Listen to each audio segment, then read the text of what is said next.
You know, in the past couple of years, we have done a real-time tabletop for hurricanes because we've known that we've got a history of hurricanes. But the one thing that I noticed that we weren't doing was really looking at our plan for earthquakes. And while there is a plan in place, and George has done a great job with that, and we've also worked with General Livingston on that, I wanted the agencies to also in real time see what we would do during an earthquake.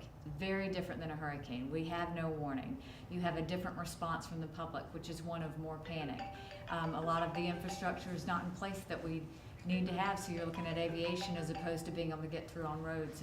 And so we focused a lot on that, and then we put a lot of focus on the fact that shelters, do we have enough? How would we deal with that? What would we do about food supply, water supply? Where would we get it from? And how do we make sure in real time that we can provide those resources?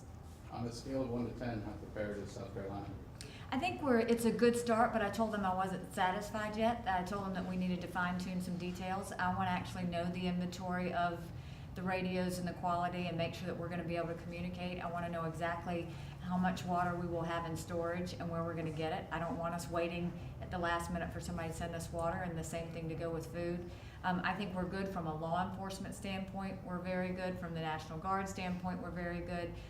From the shelters, I want more details on shelters to make sure that we have additional. So I've gone back and told them the details that I want to be part of the new plan, and so now it's their job to go get that done. If an earthquake happened today, what's the first thing that happens from a state government standpoint? I think we immediately get together and get communications in. Y'all will be a big part of that, is making sure that we can go and see exactly what the damage is. We said that, we find that out through media, we find it out through social media, we find it out through any sort of aerial images that we can get on the ground, and it is getting as much information as fast as we can, and communication really is the key when it comes to an earthquake, making sure that we can actually get into the area and see what the damage is. Do you want to add anything to that? And it's also our ability to communicate with the populace as out there too, what our message is that we need to push out forward, and getting that communication established back out there.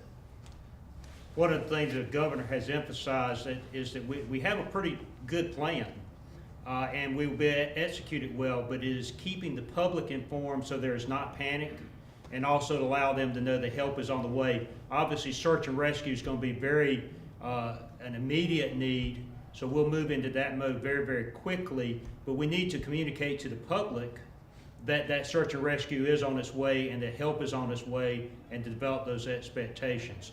Great plan, but the public doesn't know about it, we may end up with some issues there.